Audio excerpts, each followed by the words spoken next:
Magandang araw sa inyong lahat. Dahil medyo mainit sa taas, eto dito po ako sa ilog ngayon. Naghihintay pa ng mga kasamang palusong kasi busy sila sa trabaho.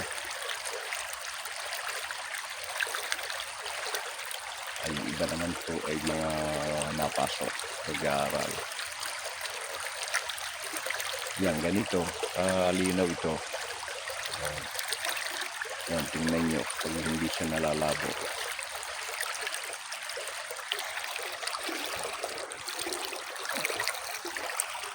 Yun ang kailaya, yun ang pagka nalinis na maigi yun, yung pinakalapag o yung ilalim, yun pwede siyang lagyan ng sala. Yun, kaya hindi naman ito magagawa na mag-isa, kaya ito talagang pinagtutulungan. Ginagawa ko lang dito yung nakakayang gawin,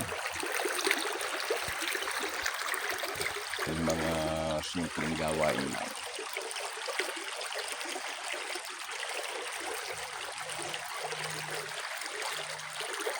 Tingnan nyo, mga maganda ang kalikasan, basta talagang inaalagaan.